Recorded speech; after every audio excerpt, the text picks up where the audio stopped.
Thank you very much for joining us again and welcome back to our channel. There has been a huge conversation around the world in regards to the world in the multipolar approach. The multipolar world conversation has been discussed in videos, in economic terms, in geopolitical terms, and transformation that the world is going through.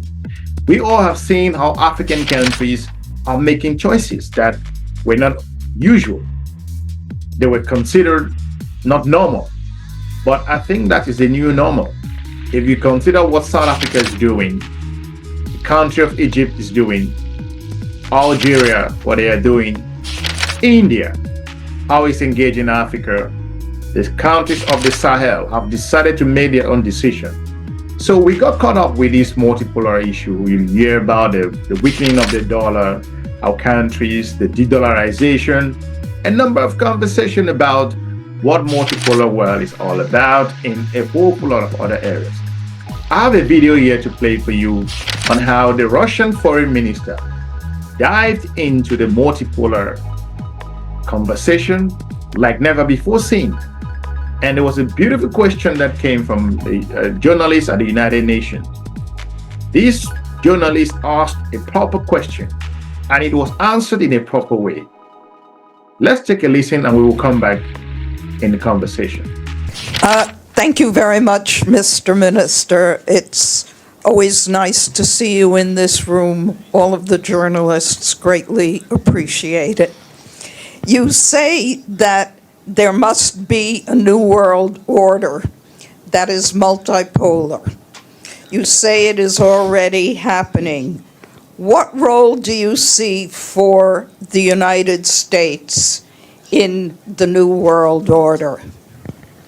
Well, they simply have to accept the reality, and they should stop laying a claim to managing everything, everywhere. Well, curiously, there was a conversation. There is Michael Baum, a journalist working in Russia. He is a free journalist, a freelance journalist, Michael Baum. He is invited to different talk shows. He speaks Russian very well. I think recently he gave an interview and he got pretty much the same question. What should the US do? How to live in a multipolar world where everyone is equal? His response was, well, just briefly, to summarize, he said, there were periods when the US self-isolated, and those were the periods when the most serious conflicts were raging on, and when the US got back as a leader to the world arena, the number of wars got down. I have a great deal of respect for journalists, and of course every journalist has a right to share their point of view, but the thing is, this is simply not true. When the US entered the world arena in Afghanistan, in Iraq, in Libya, how did that end? Has there been any peaceful changes for the better? Incidentally, right now there is a constant mantra saying that we're gonna support Ukraine as long as it takes. How long will it gonna take? Is it gonna take as long as Afghanistan, 20 years to come to realize that you've lost? Or in Iraq, which you left, even though you're trying to stay there despite the decision by the Iraqi parliament that the US should withdraw its troops. Or Libya, is it going to be the same approach applied to Ukraine? How long did it take for them to dismantle everything in Libya? And right now they're trying to repair that, putting the pieces back together. So a multipolar world is a reality. It's not just a made-up fiction. If you look at the share, the world GDP share, the US and the West account for, and they used to account for 50 years ago, 20 years ago, and right now you'll see that, the 5 founding members of the BRICS association, I think a couple of years ago, in terms of its GDP, in purchasing parity overtook the G7. Right now, we've got another 5 countries that have joined BRICS, so this ratio is going to change in BRICS' favor. The US is doing everything in its power to make sure that the weight of new centers of power shouldn't be reflected in the IMF or in the World Bank. The US still holds on to a very big package of votes, around 15%, but under the IMF rules, it allows them to block any decisions.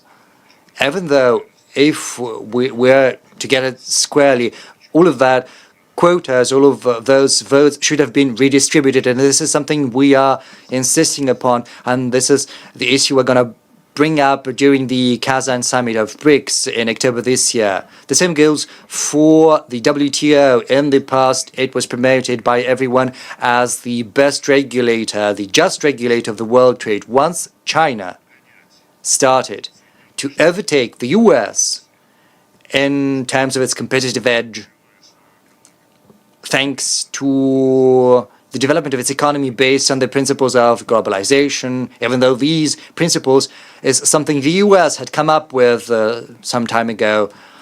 And so China started to get ahead of the US, and the US simply shut down the WTO talks on the dispute resolution mechanism. There were some technicalities they used. There is no quorum, and for many years, all the complaints that China has been lodging for the US protectionism have been shelved. And this is a subject we're going to bring up during the BRICS summit. We are going to seek a solution to that. These are the topics that are going to be prioritized also during the G20 summit in Rio de Janeiro, because this is the mechanism that should address economic issues and should take steps with a view to developing the world economy based on mutual benefit and giving each country's share and contribution to the world economy. Well, you see, if we have a look at Eurasia, you'll see that there is the Shanghai Cooperation Organization, the Eurasian Economic Union, ASEAN, and all of these associations have agreements with China on harmonizing these integration projects with China's project of One Belt, One Road. There are also countries of the Gulf, basically they fall within Eurasia as well.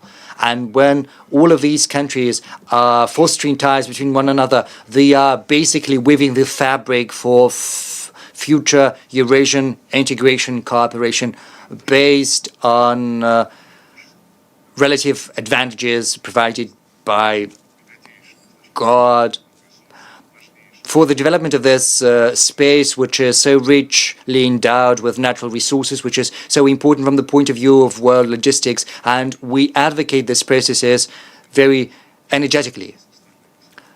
At the same time, when the US, when its allies slapped unprecedented sanctions on Russia, on Iran, Venezuela, and they're also introducing sanctions against China, as I mentioned previously, and against other countries as well. Countries in Africa and Latin America started to give more thought to securing themselves against such whims of the US, because no one knows whom the US is going to take issue with in future. So during the last G20 summit, there was an idea promoted, I think it was last year during the BRICS summit. There was an idea promoted by President Putin on setting up alternative settlement and financial transactions mechanisms, and the BRICS countries, the central banks, are looking into that actively. The recommendations are going to be drafted for the summit.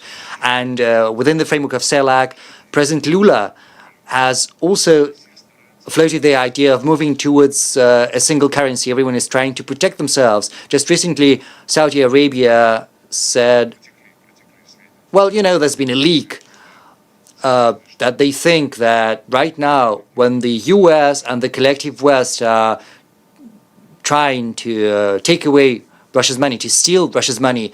They are thinking on de-dollarizing their economy, on decreasing their dependence on the dollar.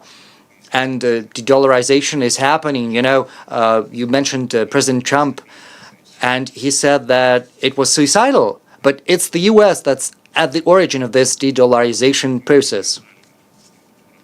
So there is a group of regional associations, CELAC, African associations, Asian associations. They are working together with one another.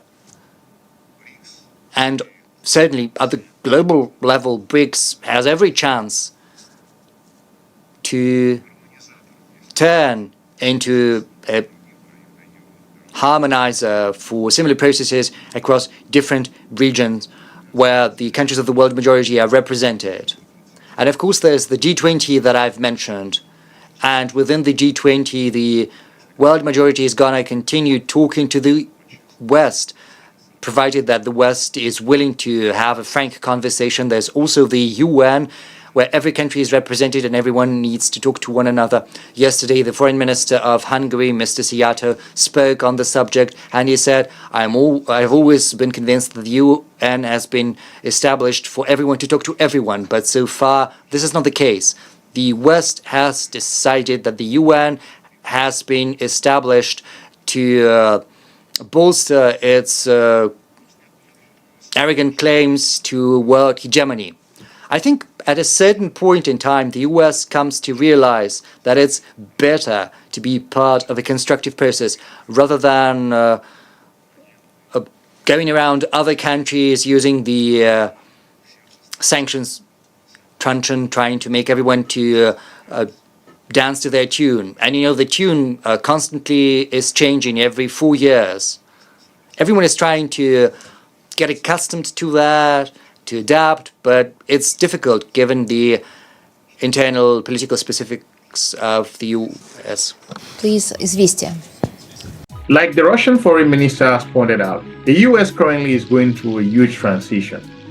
And we all know what happened in Libya, what happened in Afghanistan, in Ukraine, and also in Iraq, and in the Niger areas, in a whole lot of other areas across the world.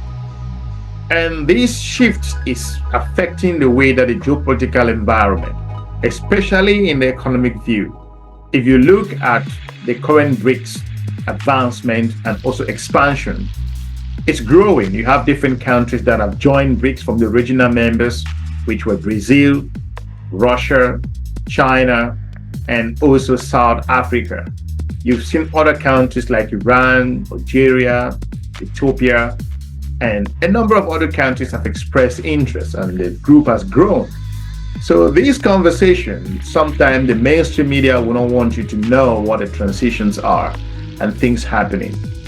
So it's important to note that there is a huge shift in the number of areas. So all of this conversation, if you look at the world GDP now, the division, countries that are doing really well, I think that the US recognizes the challenges that are going on around the globe, and that there are a number of emerging economies. If you put the number of BRICS countries together, look at their performance, and compare that to the United States, of course, the US is a major economy, don't get me wrong.